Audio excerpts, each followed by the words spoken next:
Hi കൂട്ടുകാരെ, എല്ലാവരും സുഖമായിരിക്കാമെന്ന് വിചാരിക്കുന്നു. ഇന്നൊരു സ്വീറ്റ് റെസിപ്പി ആയിട്ടാണ് ഞാൻ വന്നിരിക്കുന്നത്. പൊട്ടുകടല വെച്ചിട്ടാണ് കേട്ടോ ഇത് ചെയ്യണത്. കുട്ടികൾക്കെല്ലാം നല്ല ഇഷ്ടപ്പെടുന്ന ഒരു റെസിപ്പിയാണ് കേട്ടോ.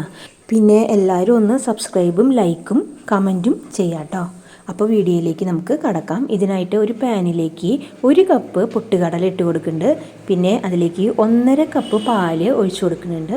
പിന്നെ അതിലേക്ക് 10 ബദാം ഇട്ട് കൊടുക്കുന്നുണ്ട്. പിന്നെ 1/4 ടീസ്പൂൺ ഏലക്കായ പൊടിച്ചത് ഇട്ട് കൊടുക്കുന്നുണ്ട് കേട്ടോ. ഇതൊരു മിക്സിയുടെ ജാറിലേക്ക് നമുക്ക് ഒഴിച്ചു കൊടുക്കാം. എന്നിട്ടത് നല്ല മയത്തിൽ അരച്ചെടുക്കാം കേട്ടോ. ഇതുപോലെ അരച്ചെടുക്കണം. ഇപ്പോൾ ഇത് കുറച്ച് തിക്കായിട്ടാണ് കേട്ടോ വന്നിരിക്കുന്നത്. ഇത് ഞാനൊരു പാനിലേക്ക് ഒഴിച്ചു കൊടുത്തിട്ടുണ്ട്. ഇപ്പോൾ ഇത്തിരി തിക്കുണ്ട്, അതുകൊണ്ട് അതിലേക്ക് 1/2 കപ്പ് പാല് കൂടി ചേർത്തിട്ട് നന്നായിട്ട് മിക്സ് ചെയ്തിട്ട് എടുക്കുക കേട്ടോ. കണ്ടോ, ഇതുപോലെ നന്നായി മിക്സ് ചെയ്ത് എടുക്കണം. ഇപ്പോൾ നമുക്കിനി ഫ്ലെയിം ഓൺ ചെയ്തിട്ട് ഒരു ലോ മീഡിയം ഫ്ലെയിമിൽ വെച്ചിട്ട് ഇത് നമുക്ക് വേവിച്ചെടുക്കണം. അധികം ഹൈ ഫ്ലെയിമിൽ ഒരിക്കലും ഇടരുത്, പെട്ടെന്ന് അടിപിടിക്കും കേട്ടോ. ഇനി ഇതിലേക്ക് 1 ടേബിൾ സ്പൂൺ നെയ്യ് ചേർത്ത് കൊടുക്കുക. എന്നിട്ട് നന്നായിട്ട് ഇളക്കി മിക്സ് ചെയ്ത് എടുക്കണം. നെയ്യ് വേണമെങ്കിൽ നമുക്ക് ആദ്യം ചേർത്ത് കൊടുക്കാം. നിങ്ങൾക്ക് വേണമെങ്കിൽ ആദ്യം ചേർത്ത് കൊടുക്കാം കേട്ടോ. ഇതിപ്പോൾ നോൺ സ്റ്റിക്ക് പാൻ ആയതുകൊണ്ടാണ് ഞാൻ പിന്നീട് ചേർത്തത്. ഇതപ്പോൾ ഇത് അടിയിൽ നിന്നെല്ലാം വിട്ടു പോരണ ഒരു പരുവത്തിലായിട്ടുണ്ട്. ഇനി ഇതിലേക്ക് നമുക്ക് ശർക്കര പൊടിച്ചതാണ്, അത് 1 കപ്പ് ചേർത്ത് കൊടുക്കുന്നുണ്ട്. എന്നിട്ടത് നന്നായിട്ട് മിക്സ് ചെയ്തെടുക്കണം കേട്ടോ. എപ്പോഴും നമ്മൾ മിക്സ് ചെയ്തുകൊണ്ടേ ഇരിക്കുക, അല്ലെങ്കിൽ അത് അടി പിടിക്കാനായിട്ട് ചാൻസ് ഉണ്ട്. ഇനി കണ്ട, ഇത് ഈ പരുവാകുമ്പോൾ നമ്മൾ വീണ്ടും അതിലേക്ക് 1 ടേബിൾ സ്പൂൺ നെയ്യ് കൂടി ചേർത്ത് കൊടുക്കണം.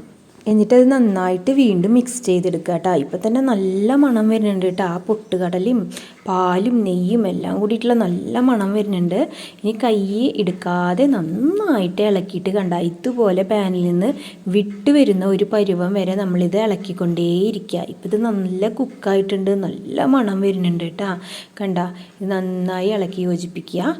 നമുക്ക് വേണമെങ്കിൽ ഇതിലേക്ക് കുട്ടികൾക്ക് ഹെൽത്തി ആയിട്ടുള്ള നട്ട്സിൻ്റെ പൗഡർ വേണമെങ്കിൽ ചേർത്ത് കൊടുക്കാം കേട്ടോ. ഞാനിപ്പോൾ ബദാമേ ഉള്ളൂ, അതുകൊണ്ട് അതേ ചേർത്തുള്ളൂ കേട്ടോ. ഇപ്പോൾ ഇത് ശരിയായി വന്നിട്ടുണ്ട്. നമുക്കിപ്പോൾ ഫ്ലെയിം ഓഫ് ചെയ്തിട്ട് ഒരു ഗ്രീസ് ചെയ്ത പ്ലേറ്റിലേക്ക്, അതായത് നെയ്യോ വെളിച്ചെണ്ണ എന്തെങ്കിലും തടവി കൊടുത്ത ഒരു പ്ലേറ്റിലേക്ക് നമുക്ക് ഈ മിക്സ് നന്നായിട്ട് പരത്തി വെക്കാം കേട്ടോ. കണ്ട, ഈ കയ്യിലുമ്മ കുറച്ച് നെയ്യ് തൂവി കൊടുത്തിട്ടുണ്ടെങ്കിൽ ഈ മിക്സ് കയ്യിലുമ്മ പിടിക്കാതെ നമുക്ക് നല്ല സുഖമായിട്ട് പരത്തിയെടുക്കാം കേട്ടോ. ഒരേ ലെവലായിട്ട് പരത്തിയെടുക്കാൻ പറ്റും. ഇനി നമ്മളിത് ഒരു 1/2 മണിക്കൂർ തണുക്കാനായിട്ട് വെക്കുക കേട്ടോ. ഇപ്പോൾ ഇത് നന്നായിട്ട് തണുത്ത് വന്നിട്ടുണ്ട്. ഇപ്പോൾ നമ്മൾക്കത് തിരിച്ചിട്ട് കൊടുത്ത് ഒന്ന് ജസ്റ്റ് തട്ടി കഴിഞ്ഞാൽ തന്നെ അത് പോരും കേട്ടോ. ഇപ്പോൾ ഇത് നല്ല സൂപ്പർ ടേസ്റ്റുള്ള പൊട്ടുകടല കൊണ്ട് ഉണ്ടാക്കിയിട്ടുള്ള പലഹാരം റെഡി ആയിട്ടുണ്ട് കേട്ടോ. കുട്ടികൾക്കെല്ലാം ഒരുപാട് ഇഷ്ടമാവും. കുട്ടികൾക്ക് മാത്രമല്ല, ഞാൻ കഴിച്ചു നോക്കിയപ്പോഴും നല്ല ടേസ്റ്റ് ഉണ്ട് കേട്ടോ. നമ്മൾ മുതിർന്നവർക്കും ഇത് ഒരുപാട് ഇഷ്ടമാവും, അത്ര ടേസ്റ്റാണ്. അപ്പോൾ എല്ലാവരും ഇത് വീട്ടിലൊന്ന് ട്രൈ ചെയ്ത് നമ്മുടെ മക്കൾക്കൊക്കെ ഒന്ന് ഉണ്ടാക്കി കൊടുത്തു നോക്കുക കേട്ടോ. അപ്പോൾ ഞാൻ വീണ്ടും പറയുകയാണ്, എല്ലാവരും ഒന്ന് ട്രൈ ചെയ്ത് നോക്കുക. പിന്നെ സബ്സ്ക്രൈബ് ചെയ്യാതെയാണ് വീഡിയോ കാണുന്നതെങ്കിൽ എല്ലാവരും ഒന്ന് സബ്സ്ക്രൈബും ലൈക്കും കമൻറ്റും ഫ്രണ്ട്സിനെല്ലാം ഒന്ന് ഷെയറും ചെയ്ത് കൊടുക്കുക. അപ്പോൾ എല്ലാവരും ട്രൈ ചെയ്യുക. മറ്റൊരു വീഡിയോയിലൂടെ വീണ്ടും കാണാം. ബൈ.